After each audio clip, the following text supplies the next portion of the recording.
Nous sommes ici à la station de désodorisation de Port-Boué, qui est un poste qui est chargé d'extraire tous les gaz nocifs contenus dans les eaux usées. Notre système d'assainissement de collecte des eaux usées comprend un collecteur de base qui part depuis Abobo jusqu'à la mer, et pendant le trajet, les eaux usées séjournent dans ce collecteur de base, et donc il y a beaucoup de gaz nocifs qui se produisent, notamment le H2S qui est l'hydrogène sulfureux, et aussi nous avons de la phosphine dans nos eaux usées. Donc ces gaz sont nocifs pour la santé et dégagent une mauvaise odeur. Pour éliminer donc les effets néfastes de ces gaz sur la santé des collaborateurs et des populations riveraines, l'État a donc décidé, avec la participation de la SODECI, de mettre en place ce poste qui est chargé d'éliminer tous les gaz nocifs.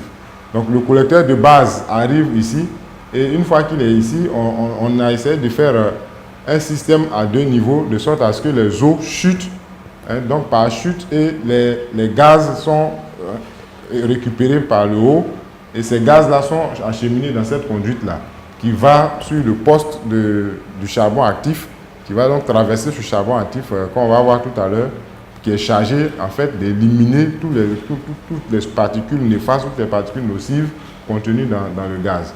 Donc ici, c'est juste la partie séparation du gaz et de l'eau. L'eau qui reste donc en dessous, qui continue dans la conduite jusqu'en mer, où elle est reversée à 1,2 km au fond de la mer. Un automate à l'intérieur qui contrôle en fait un détecteur de gaz. On a un détecteur fixe de gaz H2S qui l'afficheur est dehors. Et donc ce détecteur, au fur et à mesure que le gaz passe, il nous donne la teneur du gaz à l'intérieur. Il faut savoir qu'au niveau de ce gaz-là, il y a des seuils.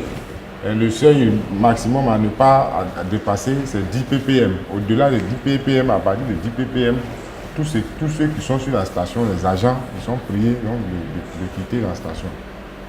Parce que ça devient trop dangereux pour leur santé.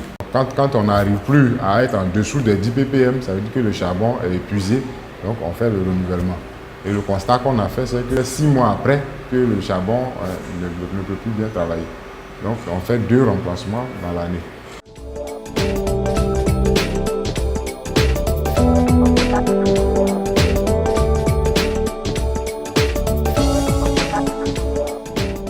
Après le poste qu'on vient de visiter, qui est en fait là où on fait la séparation entre le gaz et l'eau, le gaz arrive en fait ici sur ce poste-là qui contient le produit qui est chargé d'éliminer effectivement tous les gaz nocifs. Nous avons ici le charbon actif qui est utilisé dans cette cuve. Il est remplacé 2 fois par an en raison de 1 tonne 200. La quantité totale, c'est conditionné dans des sacs de 20 kg. Donc on a 60 sacs au moment de faire le chargement du charbon. Pour le chargement, il y a des pôles de visite sur la cuve. Ces pôles de visite-là, on les démonte et les agents, ils ont des tenues un peu spéciales qu'ils portent des combinaisons pour pouvoir remplir donc, le charbon.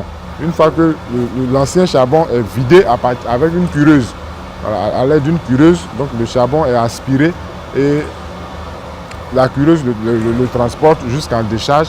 Le nouveau charbon est rechargé donc, dans la cuve, et une fois que ça c'est terminé, on met le système en marche. Au niveau de Koumassi Dig, le pompage se remet en marche et on a un détecteur qui est ici. On a une sonde en fait qui est sur la conduite, et cette sonde-là, son rôle, c'est de pouvoir nous donner la teneur en H2S de cette teneur de gaz. Alors, le seuil maximum à ne pas dépasser, c'est 10 ppm. Vous pouvez le constater, il n'y a aucune odeur, alors que les gaz, vraiment, il y a de fortes odeurs qui se dégagent. Donc on constate qu'il n'y a aucune odeur aujourd'hui, et les eaux, le gaz est vraiment purifié et rejeté dans l'atmosphère sans véritable problème.